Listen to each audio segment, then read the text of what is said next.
watching This Is Now. We begin with this at noon. The embattled director of the Secret Service is stepping down following security failures that led to the assassination attempt against former President Donald Trump. Natalie Brand has the latest details.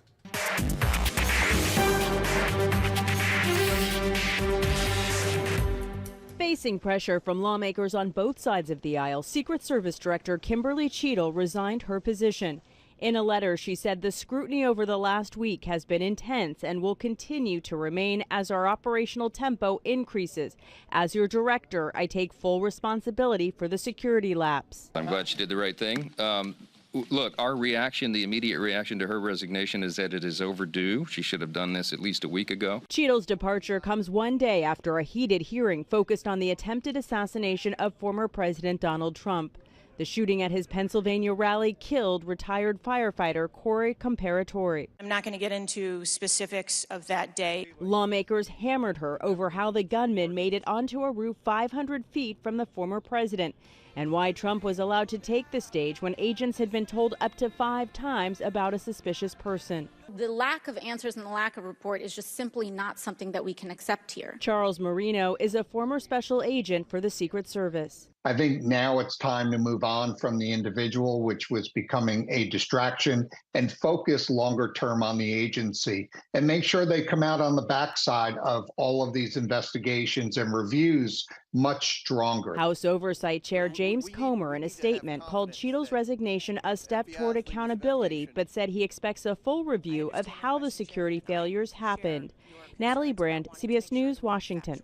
Meanwhile, members of the House Homeland Security Committee grilled the head of Pennsylvania's state police, as well as the national president of Fraternal Order of Police, about security failures at the Trump rally. What do you say to those that are saying that local law enforcement failed to provide adequate security at this rally? Based on everything I know up until day 10, I only am going to comment on the Pennsylvania State Police, and it's my belief as I sit here, based on all the information that I have, that we met or exceeded our expectations for that event. Am I saying that the event was a success? Obviously, it was not, and our hearts go out to those affected. I will echo the fact that that local law enforcement plays a huge role and must. I don't think the federal agencies have the ability to be, with bandwidth, to be able to have this event without coordinated effort with local law enforcement. To my knowledge, local law enforcement did with their responsibilities and directions. Vice President Kamala Harris is hitting the campaign trail for the first time at the top of the ticket, while President Biden is heading back to D.C. for the first time since his recent battle with COVID. Skylar Henry has more from the White House. An enthusiastic Wisconsin crowd welcomed Vice President Kamala Harris for her first campaign rally as the likely Democratic nominee. I pledge to you I will spend the coming weeks continuing to unite our party so that we are ready to win in November. Harris spoke with voters in Milwaukee, the site of last week's Republican National Convention, and made the case why they should choose her over former President Donald Trump. In this campaign, I promise you, I will proudly put my record against his any day of the week. President Biden said he made the decision to step aside because it was the right thing to do. He says he'll explain more when he addresses the nation Wednesday night. Mr. President, what will your message be tomorrow night? Biden returned to the White House Tuesday afternoon for the first time since his COVID infection last week.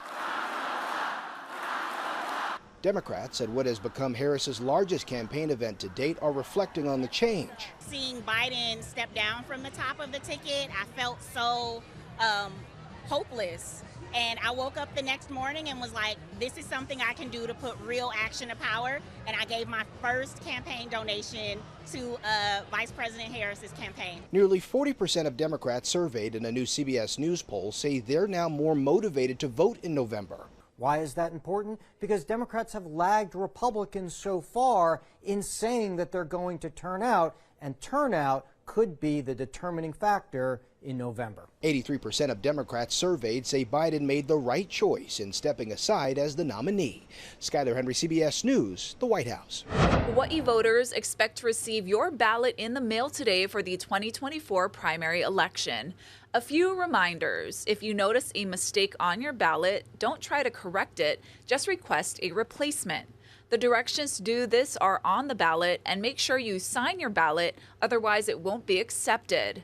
Last tip, you don't need a stamp. It's pre-addressed and postage is paid. You can track the progress of your ballot or get voting help by calling 808-453-VOTE. The DNC appears determined to go ahead with the early virtual roll call vote, which prevents any real deliberation and discussion. It just means votes will be whipped over the phone or through arm twisting.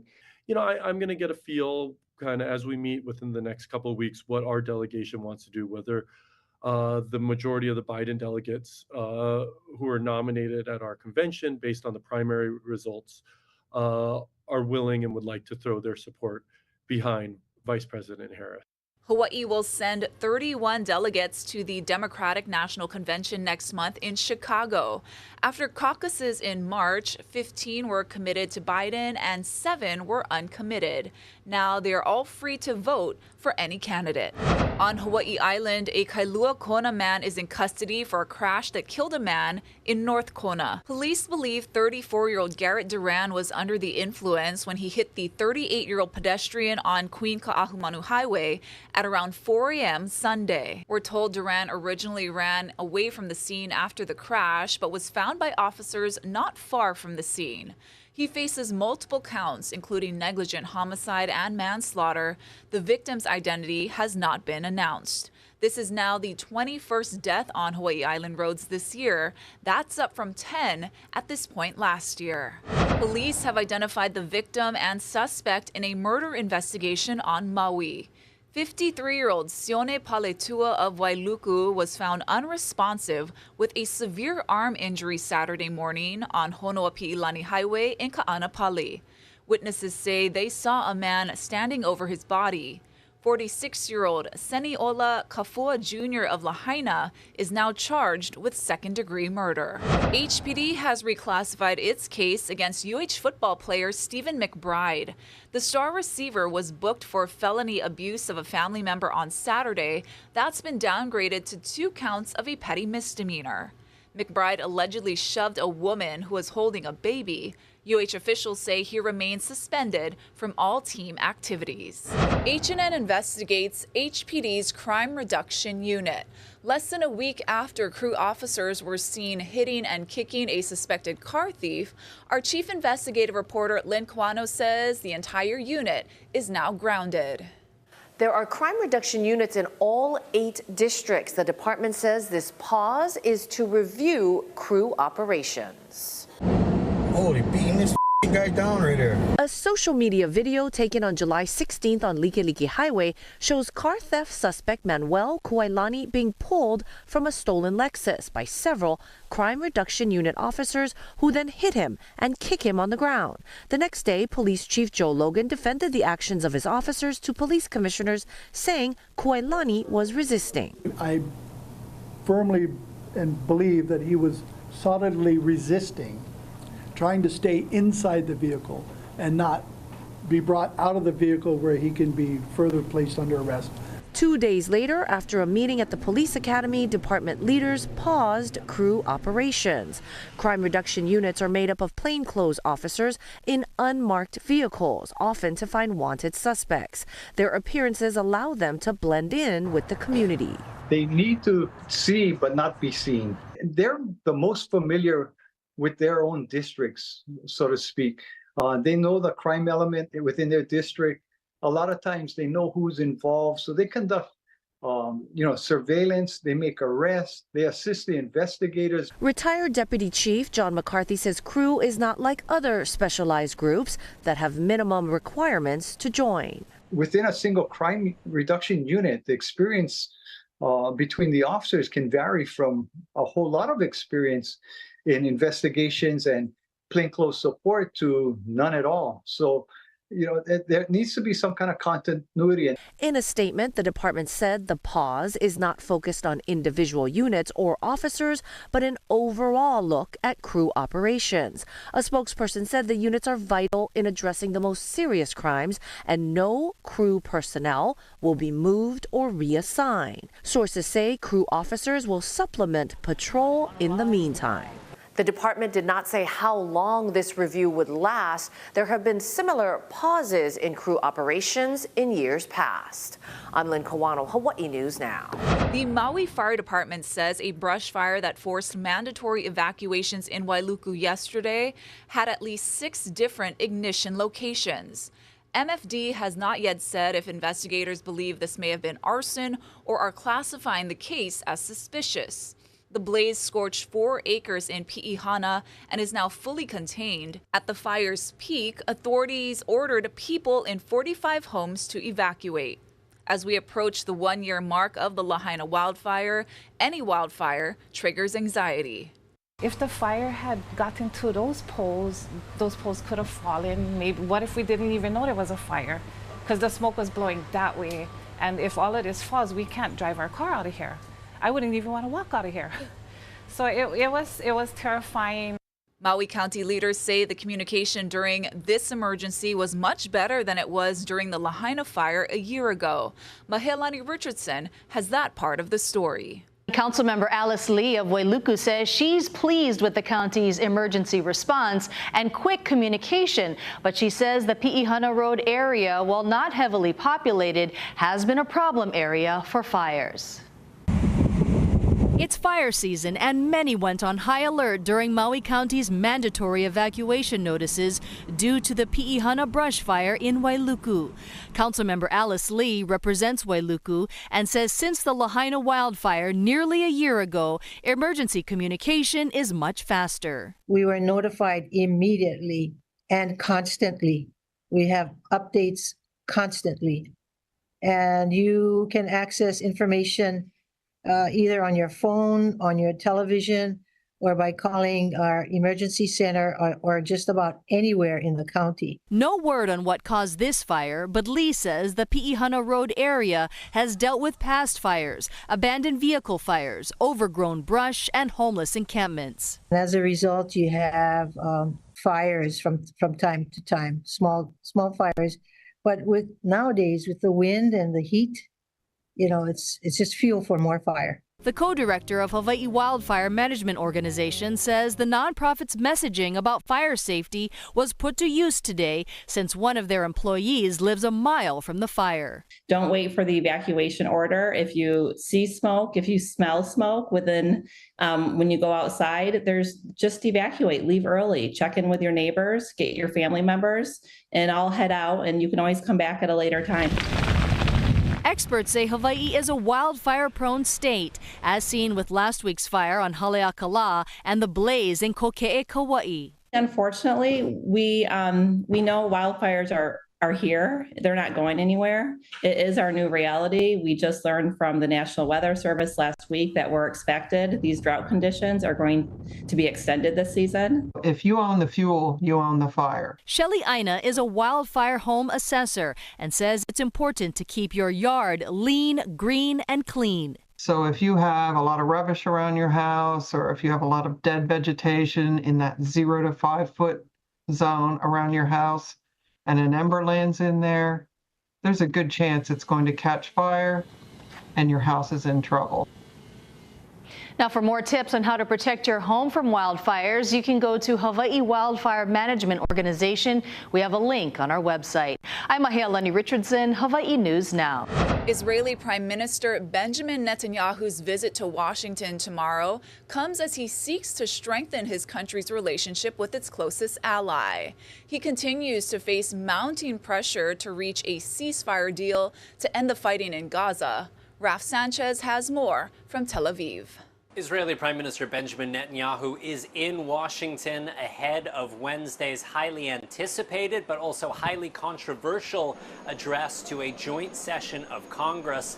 The Biden administration has been deeply supportive of Israel since the October 7th Hamas terror attack, but there have been frictions between the United States and the Israeli leadership over Israel's handling of the war and the high levels of civilian casualties inside of Gaza. Vice President Kamala Harris, as president of the Senate, could have presided over this joint session.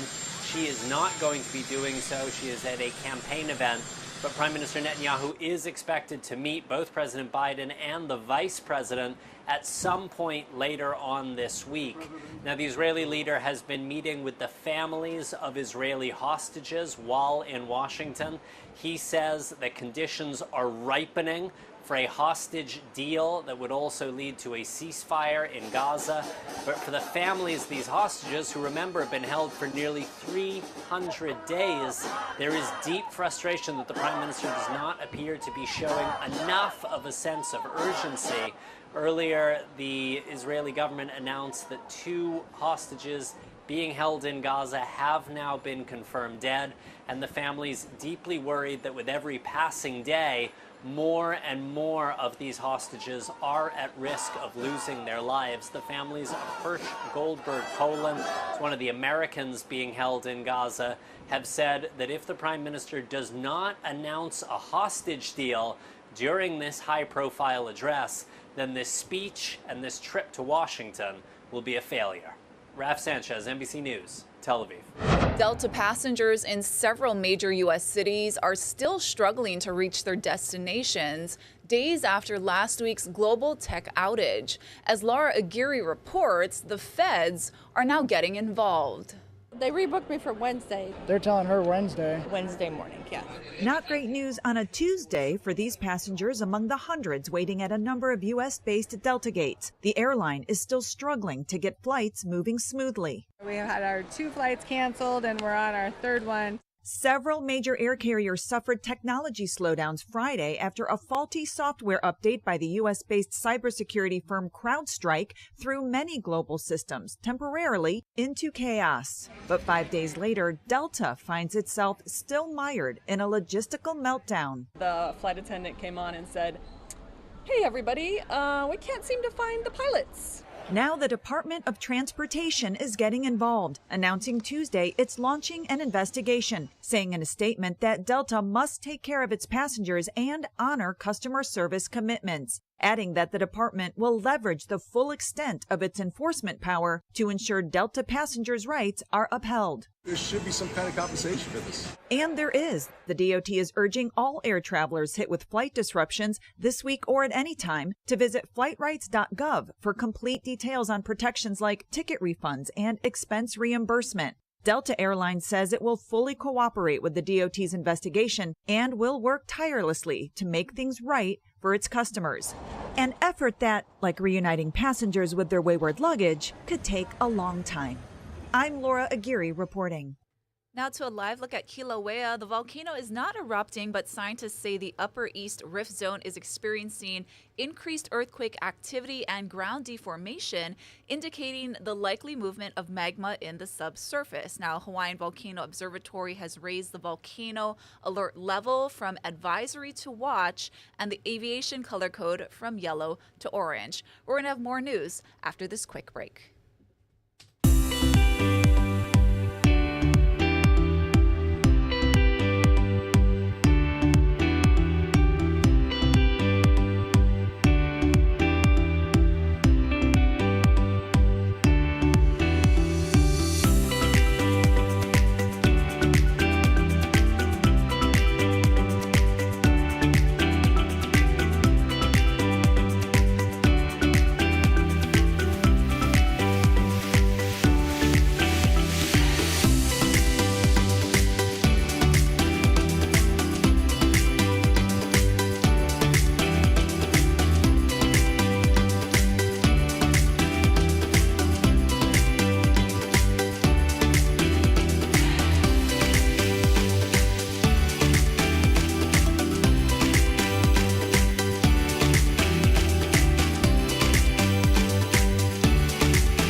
How's it on this Tuesday? We have very quiet conditions in terms of cyclonic activity. No hurricanes, no tropical storms, no depressions in the Central Pacific. Things are looking good.